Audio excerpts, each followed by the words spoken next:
want to tell the audience how we met Casey back in good old days? Yeah. How did we meet, Casey? How did we meet? We played on the same select softball team. For 2 years? I think, right?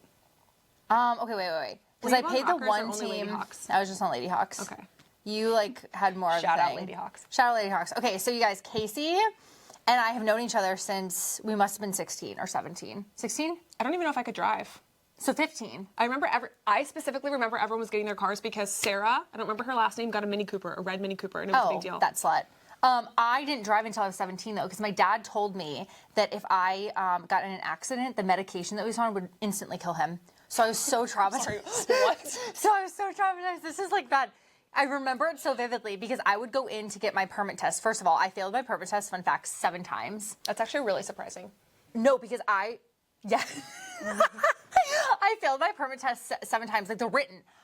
Driver's test got like a 96, and they said it was the best parallel parking job they've ever seen. This is when I say, like, people who can implement and do versus people who will just do a good job in school. Not the same. Or maybe that after 7 failed attempts, they were trying to, like, be really nice to you. That was the best we've ever seen. This is why. Because Mark would literally sit there and stare at me, and I was crying while taking the test every time. So they knew. So I was crying, thinking about the test. Then when I finally could drive, he only let me go without any pressure on the engine. So it was, going like 1 mile an hour through the church parking lot. And he's like, you do know if you, like, crash, I'll probably die on impact. So I was traumatized. So anyway, I didn't get my license until I was 17. So you guys might have been driving, but I was not driving.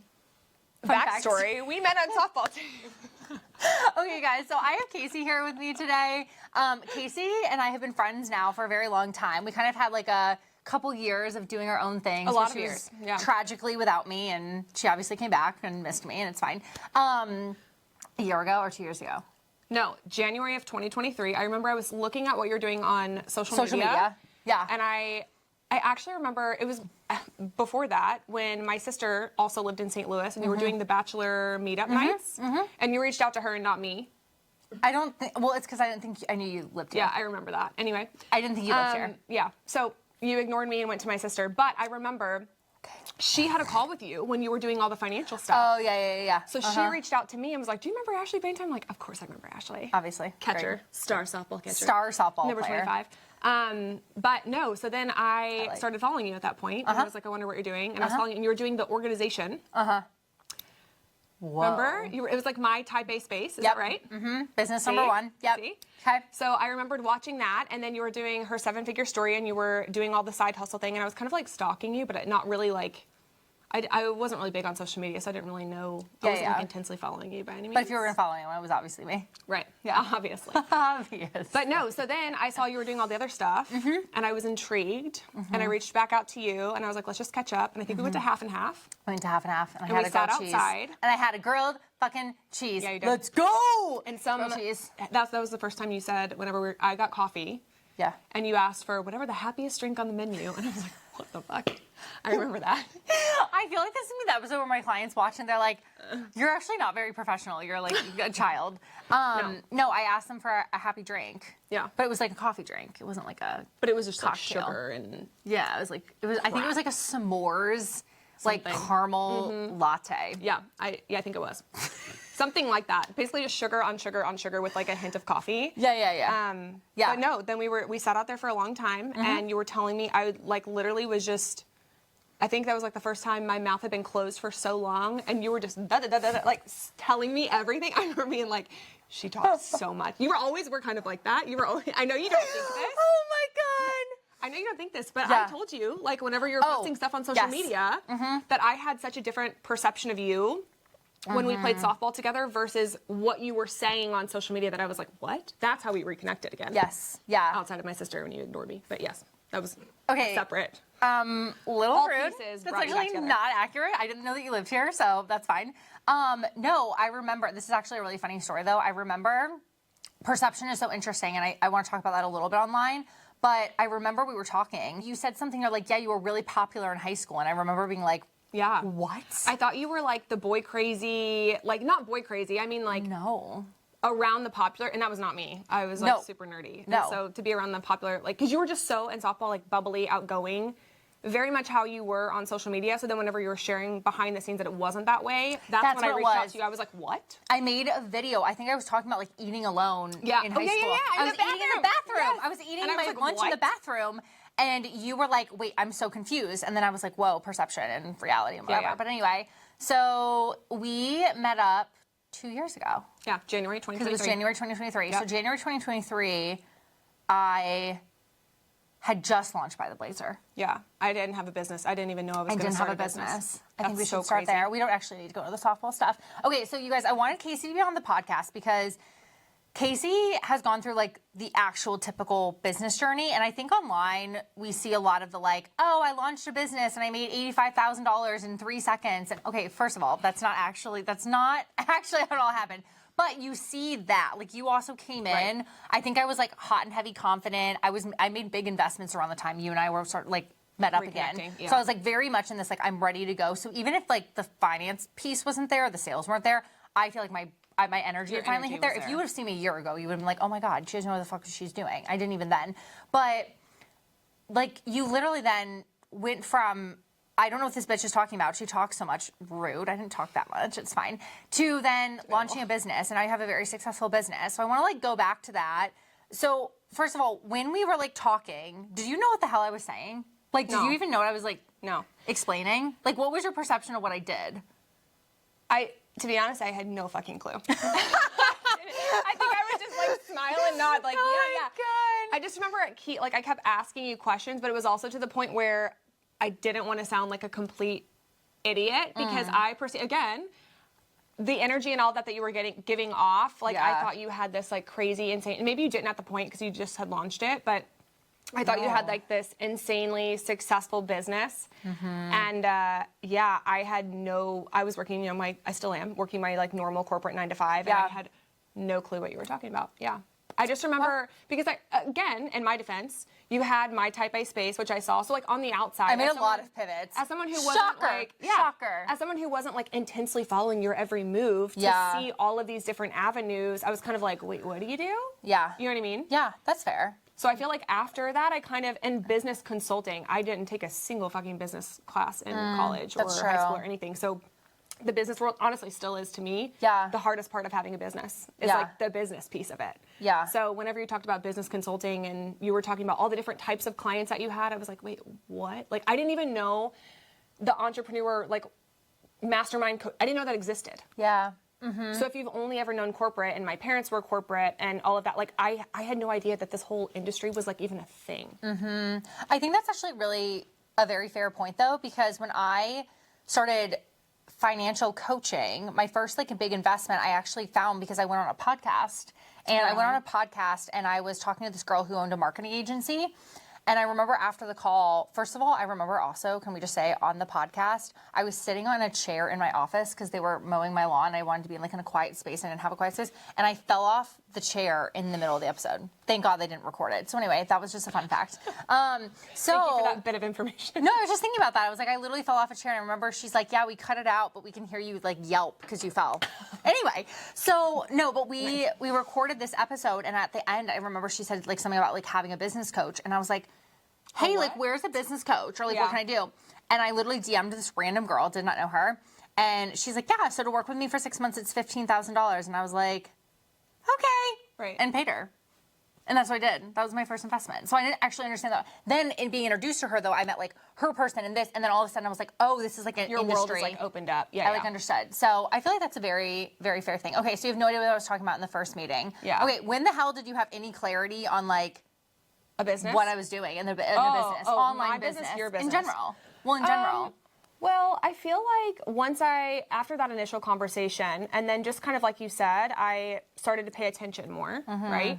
And then you start to follow the people that you're connected with, not like digging through your connections. I don't mean like that, but like people that you interact with that are, you're talking about clients, things like that, seeing what they do and just like getting curious. I was super curious because I think for me, a lot of it came down to, and I was actually thinking about this on my drive here, like my corporate job. I love the company that I work for. I make really good money.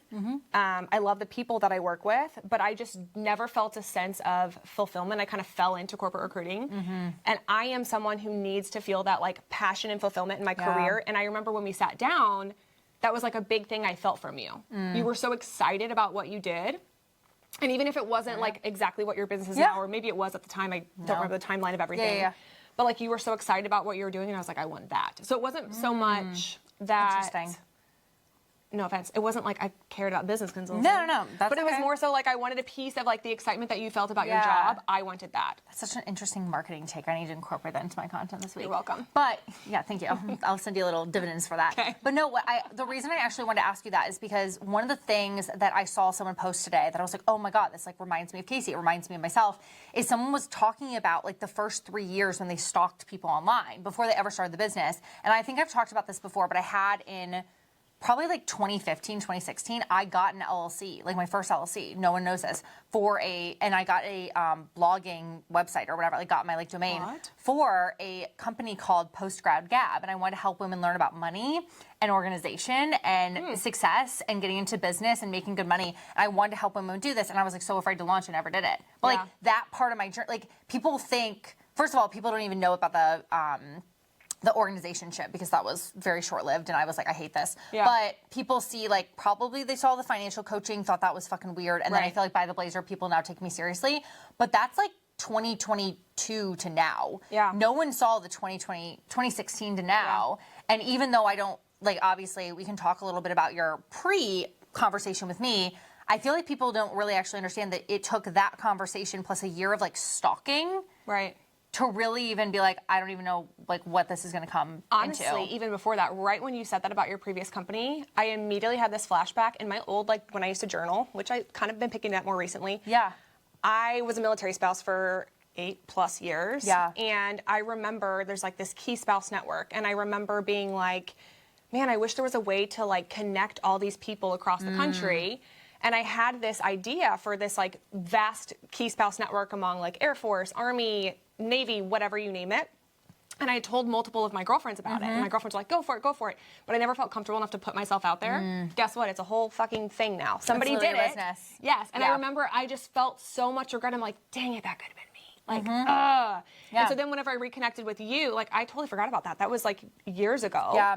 Never did anything with it. And kind of sat on it again. And then whenever I met with you again, I think having that proximity, and I was thinking about this too, it's more so I knew you, and so knowing, and I mean this in the like best way possible. But I'm like, say something really insulting. No, I mean it's like I was like, okay, if you can do it, it's kind of like you talked about. I was listening to your podcast. You were talking about how like the first person that ran a 5-minute mile, now all these other people do it.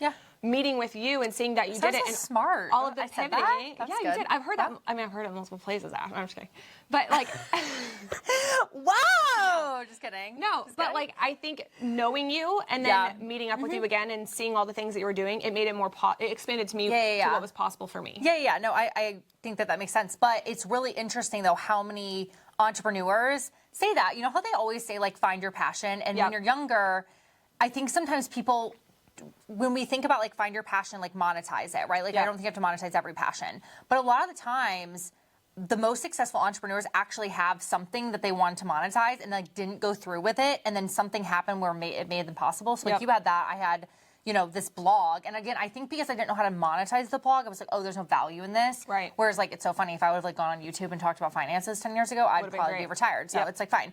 But yeah, like I just remember when we were talking. Yes, I guess I talked a lot, but.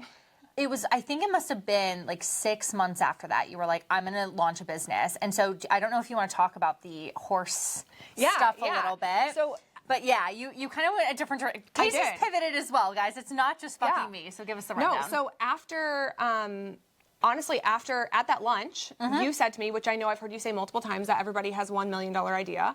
And that like really sat with me. And I remember sitting and thinking like, what is my fucking $1 million idea, right? And like it just... kind of ate away at me.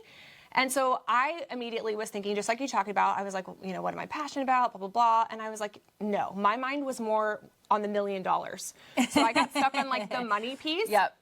So I was like, what can I do that can make me money quickly? Like, what can I talk about? What is unique? I was trying to think of like something so specific that no one's done before. Because I was worried about, you know, the online space being blah, blah, blah, competition. So I knew we were going to be moving to the horse farm at that point. So I was like, let me just start posting content. LOL. Let me just... LOL. I cringe. I like all of it. I still have all those videos, but I hid all of them so nobody can find them. Oh my gosh. But I was posting content about the horse farm. And basically, as I was learning about the industry through my in-laws, we live on a horse farm, by the way. We live on the horse farm. That long story. But I was posting all of that content and it started going viral. Like it was so easy to blow up. But I was like, how do I make money with this? Like I'm not educated enough to be able to sell anything or teach anyone anything because I'm basically posting as I'm learning things. I don't want to be an influencer. And then you asked me to come speak at your conference about that. Investing in resources. I like remember that, but I almost just forgot that. So you were like, you called me up and you were like, hey, can you come speak about investing in resources for the Financial Expansion Summit? And it's funny now being in like more of the personal development space, I would call it, when I spoke on stage, I did a brief part about investing in racehorses, and then the rest was like perfection and more of the personal development kind of conversation. And I remember after getting off that stage, which was so outside of my freaking comfort zone and like having all eyeballs on me. I did it, but I remember after being on such a high of feeling like, wow, like I want that again.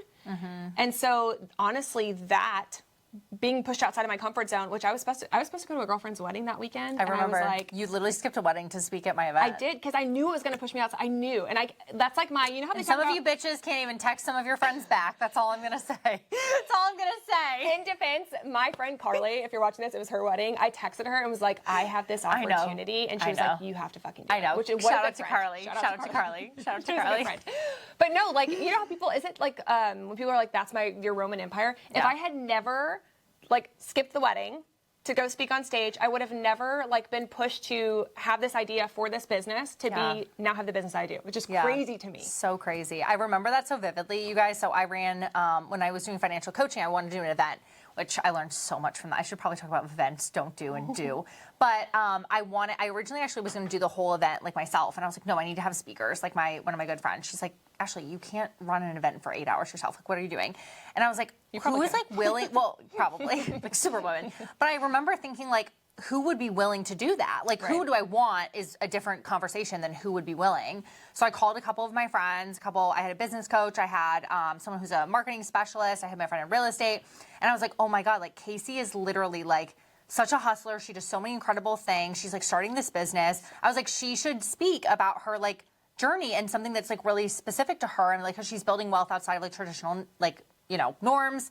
And I remember like calling, I can still to this day, you guys, it's like up and then down that way about 50 feet. I was standing there and I was like, hey, you should come speak on the stage. And you like freaked the fuck out. You were like, what? Yeah, because I was like in the midst, that was when I was like right smack in the, I guess not middle at this point, but like kind of beginning, like the thick of my personal development journey. And I was doing the 75 Hard program, one of the later phases where you have to do visualization. And I was visualizing speaking on stage. And I have no clue why I chose that, but for the 3 days prior, I think I was on like day 3 or 4 of it, I was visualizing me speaking on stage, and then literally, as soon as I get done with it, I like get done with my 10-minute visualization, and you call me, you're like, hey, so I've got this conference, do you want to come speak on stage? And I was like, I'm not ready yet. Like, it worked too fast. You were like, I don't think I'm ready. And I was like, okay, well, you should like really think about it. And then I think like, I mean, really quickly. The next day. Yeah, because you have like the sweetest husband ever. And I feel like he was so supportive. You had a supportive friend.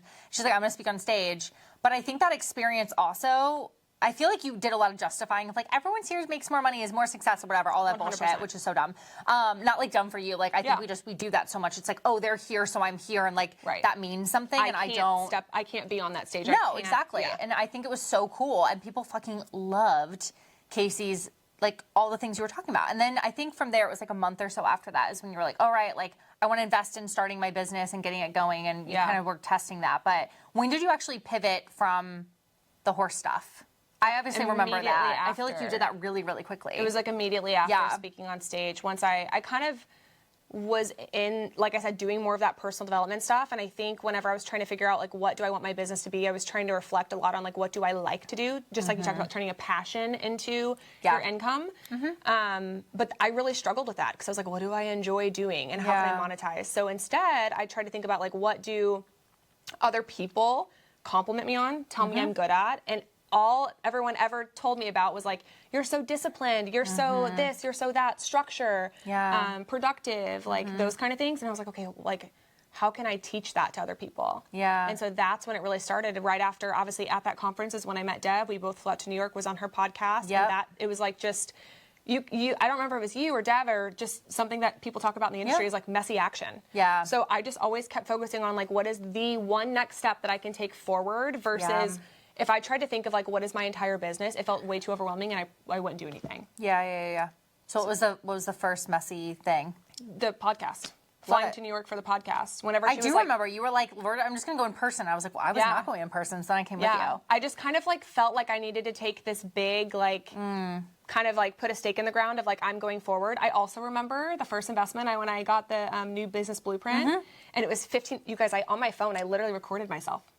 Really? Yeah, I know the exact day I started my business because I remember it was the week before my birthday because I was helping Lauren clean her house, and you texted me on like a random Wednesday, and I remember it was funny because that was pivotal for you because you're like, I'm investing in my business. It was pivotal for me. It was my program, by the way, because I remember being like, I'm here helping my best friend through a really hard time making money passively, and it was like. It was almost like a weird big moment for both of us. Yeah. So wild. Yeah, I literally recorded. I remember. I also showed the video to you after this, but I recorded and I was like, so I guess I have a business now. It was a Wednesday. I just sent Ashley $1,500. I think it was the 7th or 8th of August. I remember. I think it was August. Yeah. No, it was August. That's I remember. Really crazy that you remember that. Yeah. But no, it was a Wednesday, like, I think. That was when it kind of like all officially, I started watching the videos and I just started posting about what I was doing. And then somebody reached out to have a one-on-one client. You were like, just put a link in your bio. Yeah. I was like, okay. So I did. And I was like, wait, they reached out. Now what do I do? You know, like, I remember that. You're like, someone's like reaching out. Like, what? Yeah. Like, how do I sign them? They want to pay me $400. Yeah. I was like, yeah.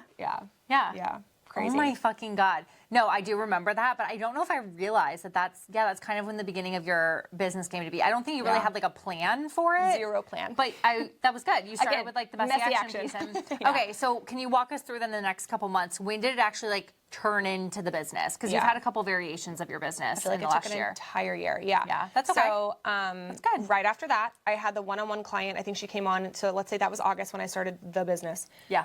September I think was when I brought on a one-on-one client, and I was doing what I called the Key 3, which is very different than what I call the Key 3 now. I was doing movement, sleep, and nutrition, and teaching like habits for those 3. Yeah. With that one-on-one client, and then I was like, let me do a master class. So I did that master class in October. I called it Better Mom Mindset. Yep. And it basically was that around, but specifically for moms, because I wanted that to be my target audience. And then the following, so this is like January 2024, I decided that I was going to do a live version of my program. I like really sat down, was intentional, put all the pieces together. But I basically said, I'm going to do it for free. And I put a thing out there, and I was like, I'm taking 10 women. But the caveat is, I'll give you all this information for free, but you have to show up on every single call. Yep. And you have to give me, like, brutally honest feedback every single call. So I sent out a form afterward, and they did. They were candid. They were open. Change this. I love this. I hated this part, whatever. And from doing that, I turned it into what I have now. And that's it. There you go. It Done. is. It's done. Okay. But no, because when you actually did the freebie, like what were the things that were like most eye-opening to you about your experience? Because I think when people launch, the thing I fucking always hear is like, but what if like this doesn't work and that doesn't work? I'm like, you actually won't know until you do it. And so I really commend you for like going and doing this program and being like, I'm going to figure out as I go. I've never personally done a free version, but I think that like just felt good for you. Yeah. What were the things that you feel like were really eye-opening or surprising in that experience? You probably got some feedback that you're like, this makes no sense, or like, this, I'm surprised by this, right? Yeah, I mean, I think people really loved the community aspect. I mean, it was just like little things. I think I got like really good feedback right off the bat that people were really struggling to find a space like that, specifically for working moms outside of the entrepreneurial space, and being able to like come together, because making mom friends is really hard, and making working mom friends when everyone's working different hours and things like that is even harder.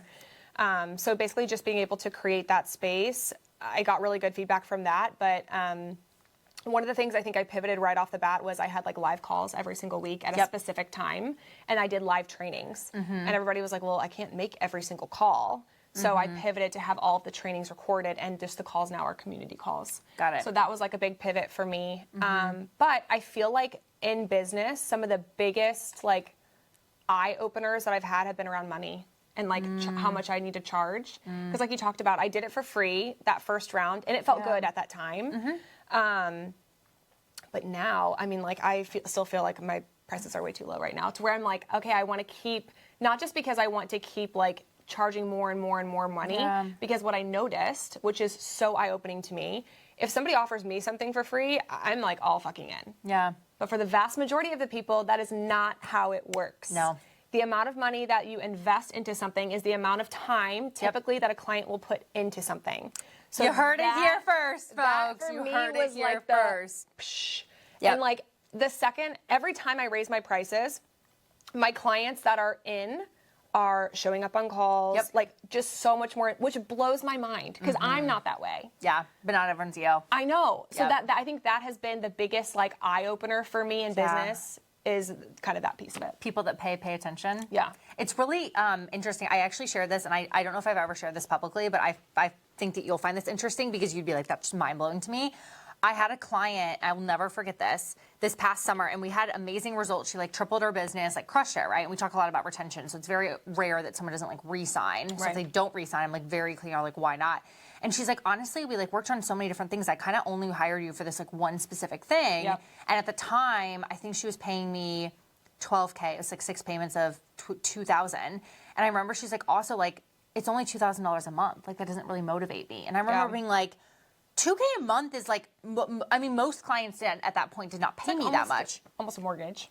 Yeah. And she's like, it just doesn't motivate me that much. Like our business is doing like 45K a month. And so, you know, 2K a month doesn't necessarily like, you know, make me so committed. So like if I skipped a couple calls or whatever, I just like didn't feel bad about it. And I'm like, what the fuck? And it's like weird, because there are, I mean, commitments and things that I've done where I'm like, the amount of money, I'm like, I'm really into this. But even like a 5 or 6K investment now, like if it's not that thing for me, I just kind of like write it off. I'm like, okay, this is a bad investment.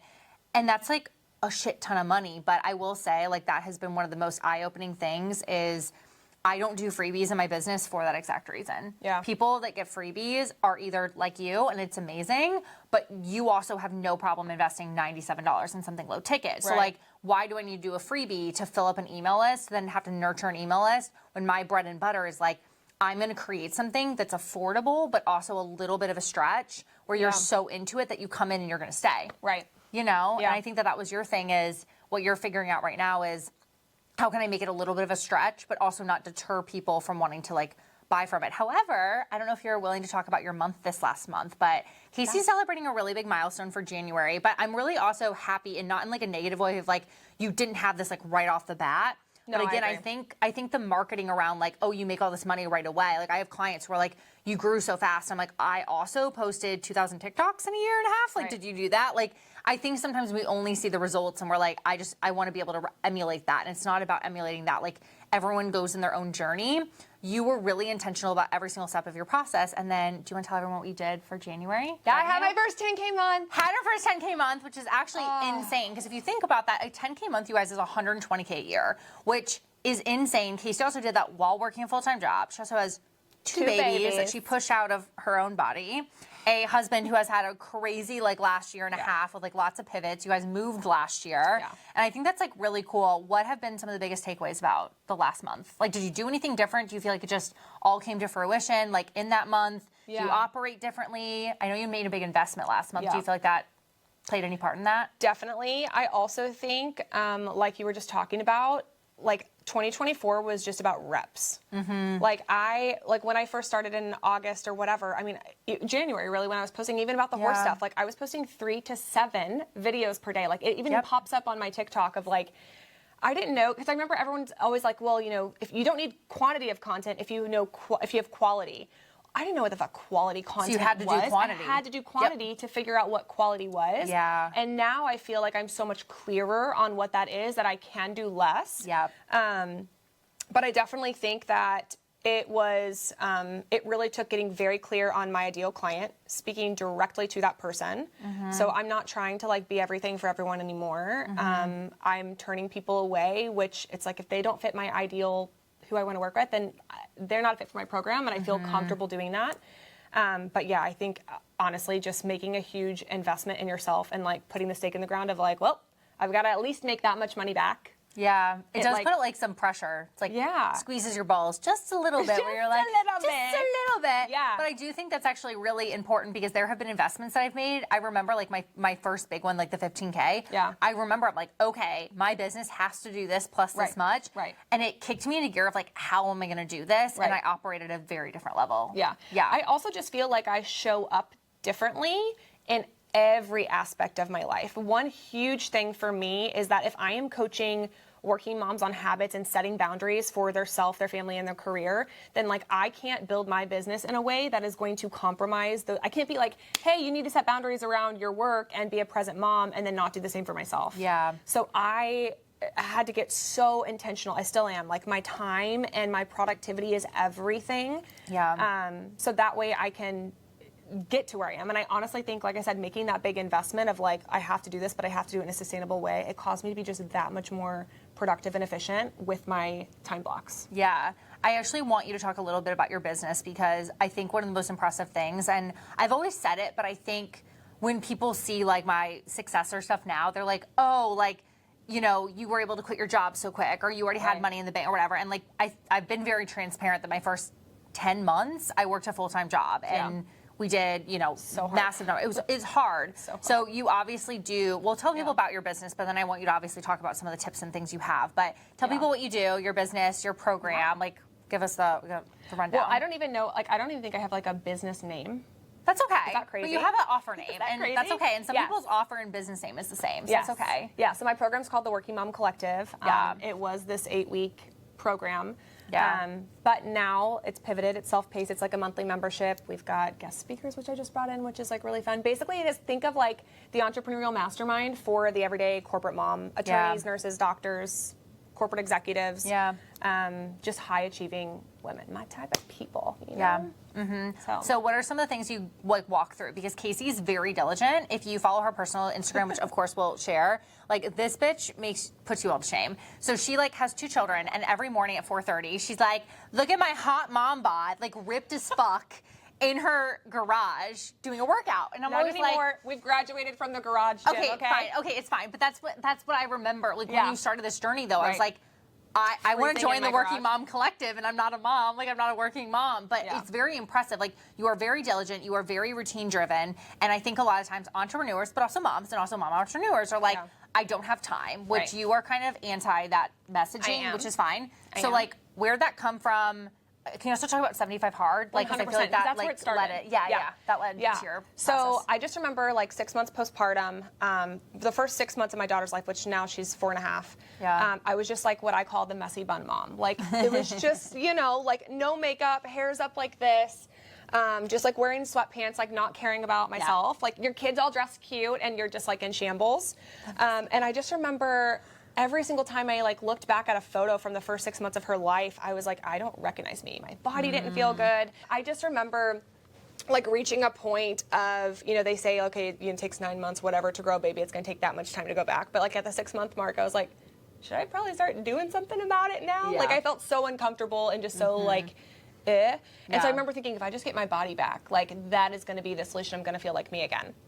So I dove into 75 Hard. I kind of needed a challenge. Honestly, I did it as like a, I'm really competitive, and I told my husband I was thinking about doing it, and he was like, good luck. The second like a neighbor comes over with a glass of wine, you're out. And I was like, F you, I'm doing it. And I did. That like surprises me that he was like, oh my God, we're good so luck. competitive. Oh, he was like joking about it. He wasn't like being an asshole. No, I didn't think he'd be an asshole, but I was like, I feel like he'd be like, oh, you're going to fucking crush that. Maybe now, but like old me, I was so do whatever anyone else wants to do. I had no discipline. Like, I know you see this now, but like I had no discipline. I remember like even trying to do like the sweating for the wedding type thing. Couldn't stick to a workout plan, nothing. Like I've never had to do sweating for a wedding, well, so I didn't know you know that. what I'm talking about, like trying to get in shape for your wedding, whatever.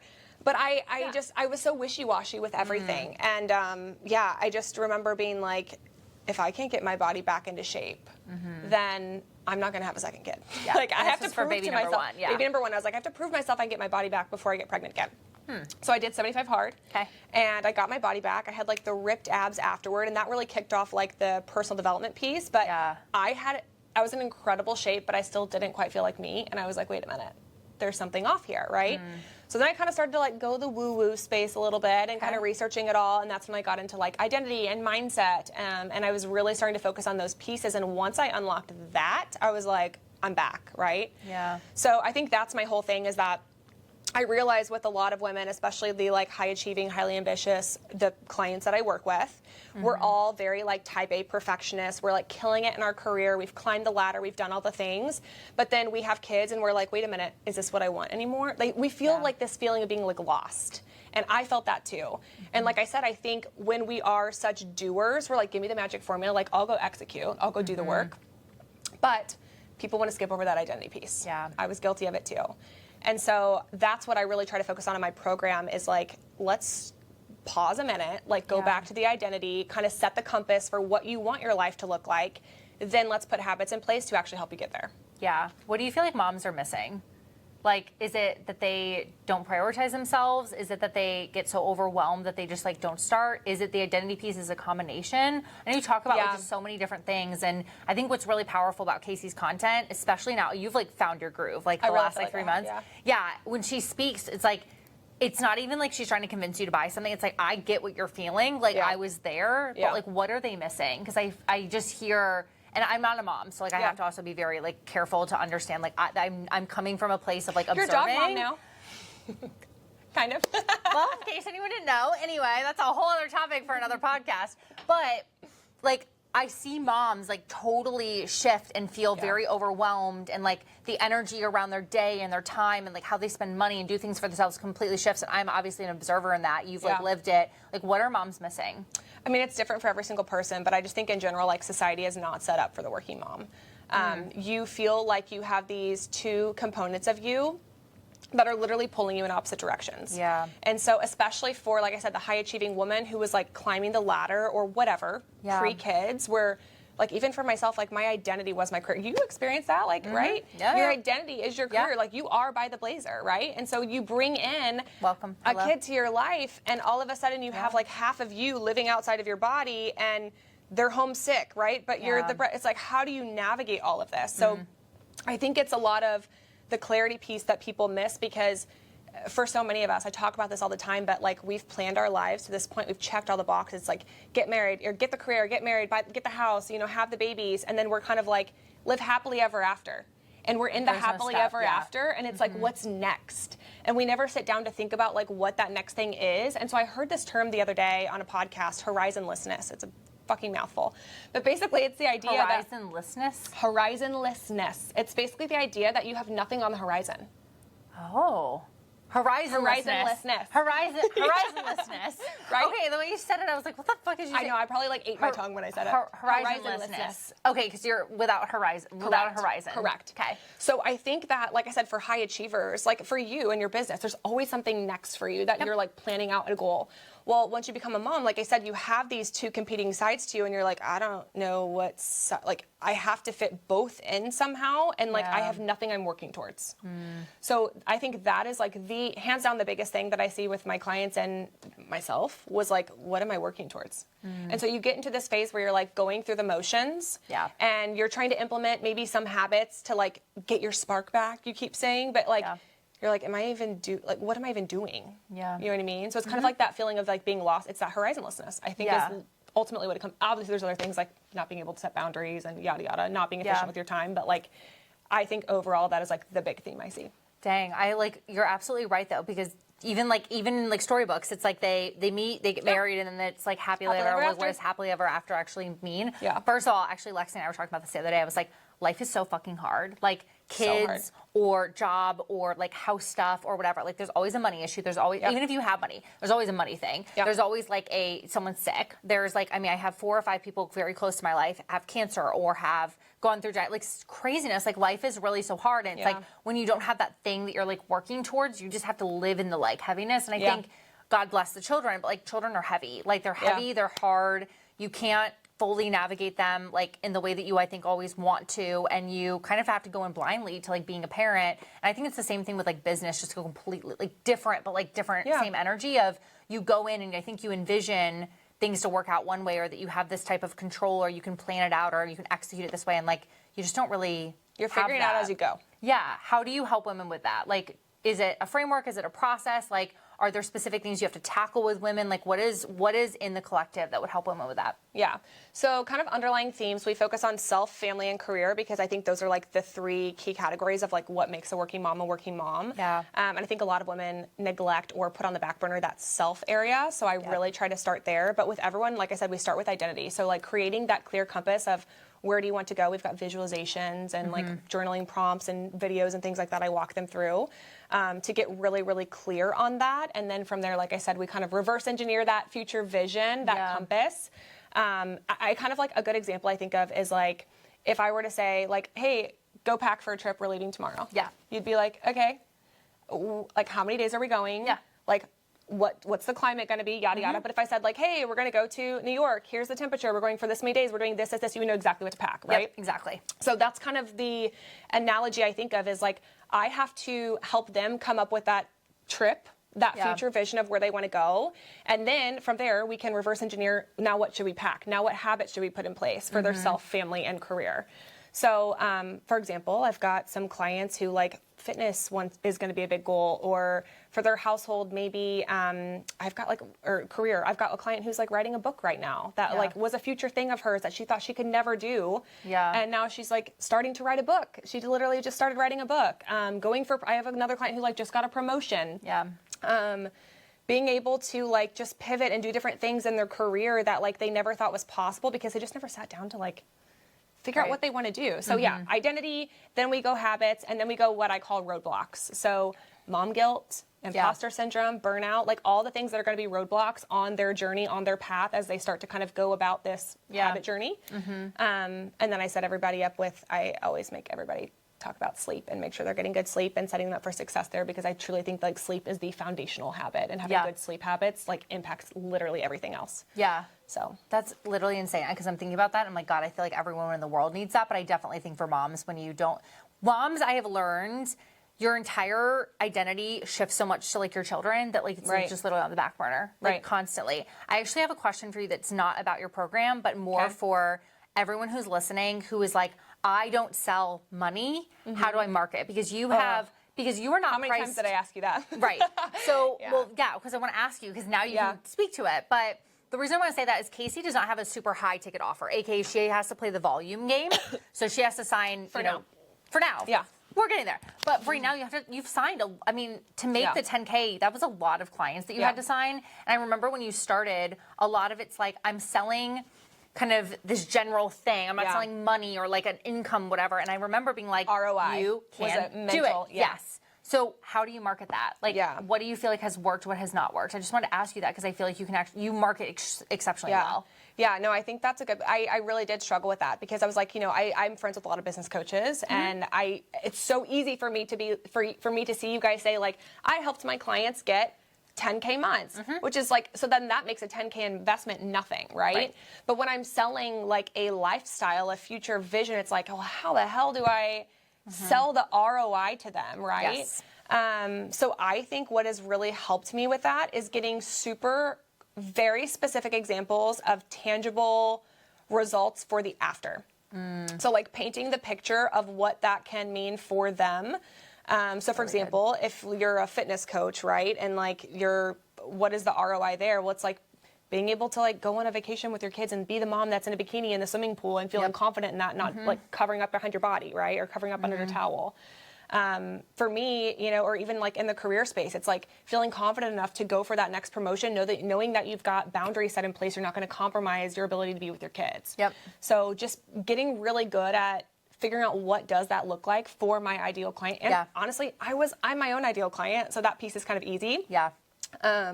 But just using very, very tangible, specific examples. I think also when it comes to the quote unquote selling of my business and my my offer, I have to focus more on the tangible. So it's something that I really still kind of struggle with sometimes because I know, just like I talked about, identity is the piece that every single fucking working mom is missing. And I know that's what they need to focus on. But what they want to hear is habits. Yep. And so I had to like unwrap that in my mind of like, I need to sell habits, but I know that they need identity. Yeah. It's actually the same thing. I was saying on Instagram stories today. I said everyone hires me for marketing and sales, Right. selling, incorporating sales psychology into content to sell quicker. Everyone, but every conversation I've had today in the DMs is like, I'm not confident showing up, It's mindset. or this. It's always fucking mindset. Yep. It's like I'm literally Yep. a fucking mindset coach, but no one's gonna hire me for Right. mindset. Right. It's kind of like the same thing. So I just wanted to attack that because I see all you bitches Yeah. being like, I don't know how to talk about this unless I promise people money and blah blah. And it's like it's not, but. What you actually also do very exceptionally well, so I'm going to throw a little marketing Keep in here. plugging me. Oh my God. Is Casey is very good at talking about symptoms. So I always talk about their symptoms, source, system, solution, and then like next steps for sales. And in your content, you do a very good job of giving people that solution that's actually specific, but you also speak very directly to their current ideal reality. Yeah. So I got like, that or not from you, ideal by the way. reality. Thank you. There you go. So there you go. I'm good at my job. Yeah. But you speak very directly to like specific things that they're doing, not you're struggling with habits, you're struggling to wake up in the morning, this like general shit. Right. You like paint this picture, and I actually sometimes will listen to your content and be like, she could help me. Now I know you Right. personally, but if I did not know you personally, I would have been going to your Instagram and looking at your offer because you still speak to me as a non-mom Right. of inconsistent habits, feeling like I'm waking up in the morning and being like, oh my gosh, like my day's already wasted because Right. like I didn't get a good kid. Like you obviously speak to it more intentionally than that, Right. but I will look at your content and I'm like, Casey has a program for me. Like I should join her program. I like. Oh my God, are you if I have mom? Is there something you need to tell me? no? Could you imagine? That's a little rude. Announcement. That's very rude. I just had like 6 cookies today, but you guys are fucking rude. Anyway, didn't mean but that. no, but I'm saying like no, it's like it's very interesting how all the time when people, it's just a marketing thing. I just like had to go off on tangent. When people are like, oh my gosh, I don't want to be so specific Yeah. because I don't want to deter people as a non-mom who is not your ideal client Right. by any means, Yeah. as a high achieving, I would like to consider gal. I was supposed to say lady, a high achieving lady. As someone like I resonate so deeply with your content. Even though you don't create it for me. And so it's just like a good reminder that like intentional symptoms, like talking to the symptoms and then also talking to direct solutions is so critically important. So the last thing I want to ask you, because we talked a little bit about kind of like this whole journey, what's like the vision for the business? Because when you stepped on that stage a year and a half ago, you didn't have this business. Now you have a business, you've hit That's a crazy. milestone month, you've Yeah. had a shit ton of clients. Like if everything worked out, because you didn't know what was going to happen then, so you should just Right. dream big. Dream What's big. what's the vision? I mean, honestly, like I talked about, I feel like a big thing for me is I want to be able to have the boundaries for my home life, for my kids. So I am perfectly happy, like right now, going a little bit on maintenance mode. Like I want to keep continuing to build out and add value for my clients, but I don't want to be in like hustle, make sales, grow, type of mindset. And so I think that's like for this year where I envision that. But I'm doing an event in September, so I'm really excited about that. Wait, what? I haven't announced it. I've only kind of like told my group, but yes. I'm going to do like a mom's retreat style weekend, self-family career. Each day is going to be different. I've got speakers coming in. I'm really excited about it. If I do like an adopt the child program this year, can I go? No, and I say that with love. Wait, Yeah. that's so cool. You didn't tell me that. Yeah. I haven't like, really learning told this for the anybody. first part. Well, I hired an event planner.